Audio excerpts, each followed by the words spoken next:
한때는 방송에 나와서 알콩달콩 부부의 모습을 보였던 이 부부 그리고 이 배우. 근데 지금은 이 일로 법정에 서는 신세가 됐습니다. 김묘성 기자님. 네, 그렇습니다. 바로 오랜만에 듣는 이름이실 겁니다. 배우 강경준 씨 이야기인데요.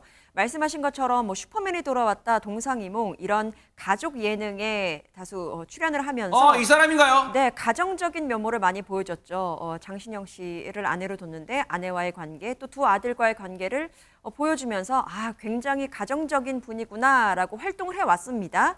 그런데 어느 순간 모든 활동이 멈췄었죠.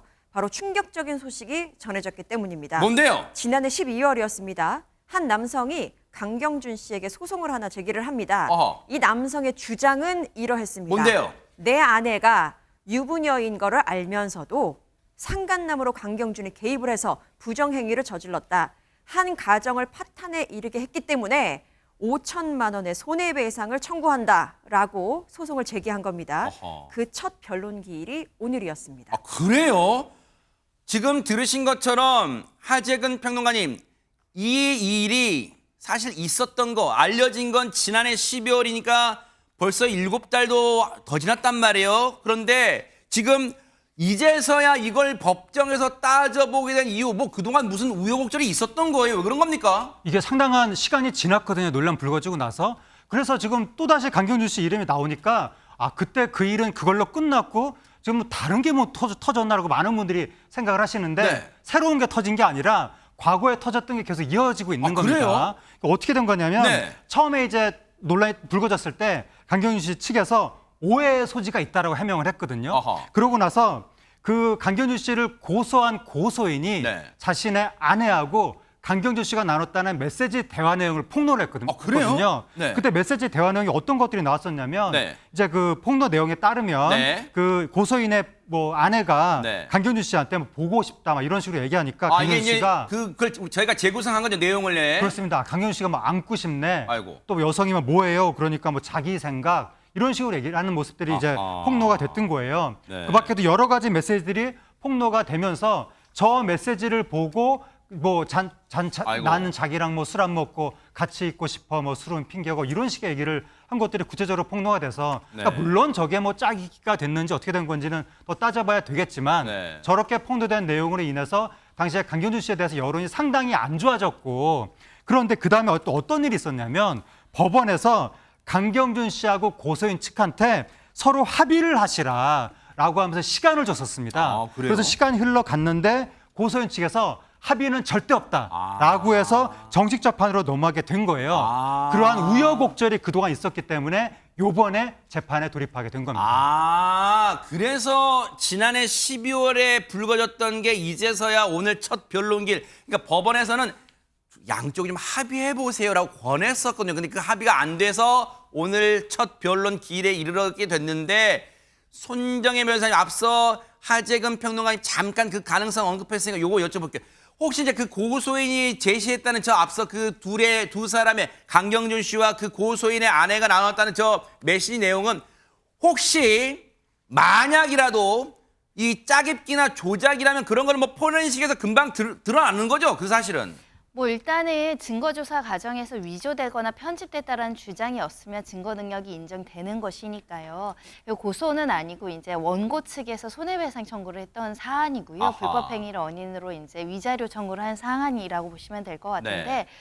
이 상황은 사실 합의를 하고 싶었지만 아직 합의가 안 됐잖아요. 아하. 그리고 그 다음에는 재판 인락, 청구 인락 진술이 나왔습니다. 좀 어렵게 그게 무슨 느껴질 말이에요? 수 있는데 청구 네. 인락은 원고가 주장하는 손해배상 금액 맞고요. 손해배상 지급할 의무가 저에게 있음을 모두 인정합니다. 두 손 들고 항복했다 이렇게 보시면 될 것 같고 그럼 법원에서는 피고가 모두 다 인정을 하는 청구 인락을 하는 이상 더 이상 재판을 질질 끌면서 증거 조사를 하고 이 증거가 어떤 의미를 가지고 이 증거가 진위가 어떠한지를 살펴볼 필요가 없습니다. 그럼 원고 청구 모두 전부 승소 판결을 내리면 되는 것이 청구 인락 판결이기 때문에 이번에 이제 재판기일에서 피고 측에서 저희 다 모두 인정하고 5천만 원 모두 다 지급하겠습니다라고 진술했기 때문에 소송이 장기화되지 않고 조속하게 종결이 됐습니다. 아니 그러면 지금 이 말인즉슨 김현주 평론가님 청구 인락이라는 어려운 표현을 지금 손정일 변호사님이 깔끔하게 정리를 해주셨어요. 그러니까 원고가 이 제시한 그 내용 피고가 즉 강경준 씨가 다 인정하고 피해 금액도 다 지금 뭐 지불하겠습니다. 이 말인즉슨 고소인의 아내와 부적절한 관계임을 인정한다는 거예요. 지금 뭡니까? 그러니까 왜 모든 범죄 혐의가 있는 사람들도 그 변호인의 조력을 받을 권리가 있잖아요. 네. 그러니까 피고인의 입장에서라도 본인은 뭔가 억울한 측면이 있다라고 주장할 수 있는 거 아니겠습니까? 이제 강경준 씨 입장은 이거예요. 지금 사실관계가 알려진 것들과 조금 그 실질적인 내용이 다른 부분이 있다거나 그렇기 때문에 본인이 좀 억울하다라고 느낄 수 있는 부분이 있는 것 같아요. 네. 그런데 거기에 대해서 본인이 법적 절차를 진행하고 싶은 마음도 있지만 네. 본인이 이렇게 오해와 비난받는 것조차도 자기가 잘못한 그러니까 부독함의 소치이기 때문에 그걸 감내하겠다라는 뜻인 것 같아요. 그래서 만약에 이 오해를 풀기 위해서 네. 소송에 본인이 적극적으로 대응을 하게 된다면은 당사자한테 상처를 더 준다든지 아니면 뭐 본인을 조금 응원하고 있던 그런 분들에게도 더 불쾌감을 줄 수 있다. 그렇기 때문에 조금 자제하는 입장 이런 걸 표현하는 것 같고요. 그러면서도 또 동시에 자신이 다시 한번 사과의 뜻을 표하겠다. 이런 입장을 밝히면서 낮은 자세로 일관하고 있는 것으로 보입니다. 늘 저는 그런 말씀 드리지만요. 김묘성 기자님. 한국말이 이렇게 어려운 줄 몰랐어요. 그러니까 이 말은 뭐예요? 그러니까 제일 궁금한 건 그거잖아요. 사실 이 사건을 오늘 처음 접하신 시청자분이라면 그 입장에 얘기를 해보면 아니 그러니까 예능에서 그렇게 알콩달콩한 모습 보였던 강경준이라는 사람이 지금 지난해 12월 느닷없이 어떤 남성으로부터 자기 아내와 지금 강경준이라는 사람이 부적절한 지금 사이다. 그래서 가정 파탄했다. 내가 그걸 고소했다.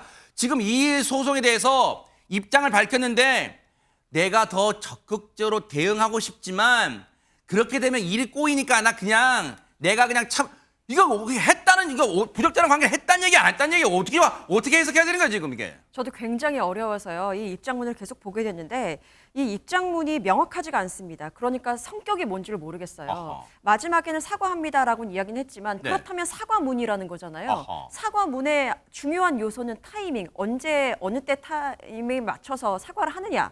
이것이 중요한 것이고 사과에서 어떤 부분을 잘못을 했는지 명확하게 자신의 잘못을 밝히는 것. 그리고 앞으로는 어떻게 하겠다는 각오가 들어가 있는 그런 사과문의 요소가 있는데 전혀 이게 적합하지 않게 어허. 이렇게 입장을 발표를 했습니다. 네. 그리고 부덕함이라는 이야기를 했는데 전혀 이해가 가지 않는 부분은 아니에요. 뭐 셀럽으로서 배우로서 살아오면서 굉장히 사적인 부분이 언론을 통해서 뭐 인터뷰를 통해서 방송을 통해서 막 알려지면서 내 주변에 있는 가족들 또 상대방의 가족들이 겪게 되는 고통 그리고 앞으로 시시비비를 가리면서 또 보도가 될 그 상황들이 굉장히 어렵기 때문에 불보듯 뻔하기 때문에 이것을 다 포기하겠다라는 것은 이해가 되지만 대중의 입장에서는 결국 회피하겠다는 거잖아, 항복하겠다는 거잖아 라고 받아들여질 수 있기 때문에 네. 왜 이러한 선택을 했는지 약간 의문이 되는 부분도 있습니다. 아니 그러면 손정혜 변호사님 제가 무슨 말꼬리 잡자는 게 아니라요. 강경준 씨는 그냥 마음이 너그러운 거예요. 이런 일을 당했는데 내가 할 말은 많지만 그래요. 그 원고 측이 제시한 5천만 원 드릴게요. 뭐 이런 거 지금 이런 걸로 지금 하자는 거예요. 뭐예요 이게? 그러니까 정확한 의미는 법적 다툼으로 가면 위자료 금액이 달라진다. 그러니까 5천만 원 위자료는 좀 높은 편이라서 가정법원 평균적인 수치는 부정행위가 인정돼도 2, 3천만 원 정도가 통상이니까 2, 3천만 원 나올 수 있는 것을 5천만 원을 지급한다는 것은 본인이 대승적 의미도 있겠지만 결론적으로는 강경준 씨한테도 유리한 면이 있기 때문에 금액을 지급을 하는 겁니다. 유리하다는 면은 이게 합의가 안 돼서 결국 판결문으로 가면 이 사안에 대해서 강경준 씨가 어떻게 원고와 부정행위를 했는지가 공문서인 판결문으로 남게 되잖아요. 그게 아하. 상당히 부담스럽습니다. 아하. 그래서 상간녀, 상간자 소송을 받는 사람 입장에서는 조정이나 화해 공고 결정을 굉장히 받고 싶거든요.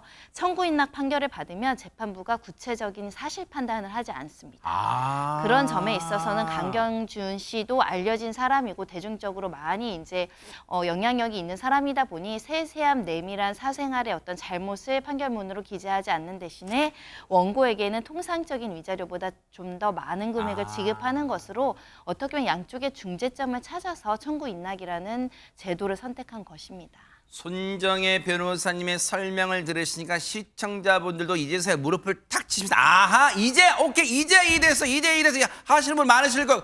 그런데 이해가 되면 뭐 할까요 우리가 그죠? 하재근 평론가님 지금 그 사이에 강경준 씨의 아내분도 유명한 배우신데 사실 가족 그 아내분도 얼마나 힘들었을 거 아니에요 지금. 바로 장신영 씨죠. 유명 배우인데 장신영 씨가 요즘에 배우로서의 활동도 접고 있고 SNS 활동도 안 하고 있거든요. 그래서 그 주변 사람들의 이야기가 전해지고 있는데 뭐 장신영 씨가 상당한 충격을 받았다. 이러한 보도가 나오고 있고 그리고 또 일각에서는 장시영 씨가 뭐 변호사를 만나고 있다 뭐 이런 식의 이야기도 나왔는데 혹시 뭐 향후에 있을지도 모를 뭐 이 남편과의 소송에 대비하는 것이 아니냐 뭐 그런 추측도 나오고 있습니다. 이거 사실관계는 알 수가 없는데 그렇죠, 네. 그러면서 자녀들에 대한 그 걱정도 나오고 있는데 자녀분들이 있어요? 그렇죠. 그 장시영 씨 큰아들이 배우를 꿈꾸고 있는데 어느 드라마에 엑스트라로 나오기도 했었거든요.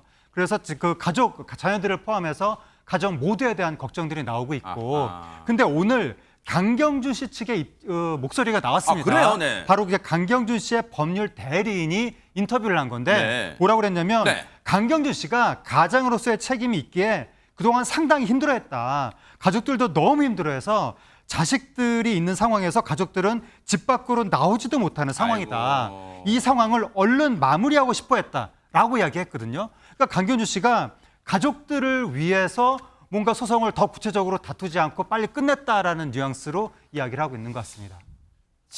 한순간에 잘못된 선택과 판단이 글쎄 한 가정에 지금 후폭풍을 몰고 오고 있는데 이 사안이 앞으로 또 어떤 파장을 낳을지 또 다른 국면으로 전개가 될지는 차분하게 지켜보도록 하겠습니다.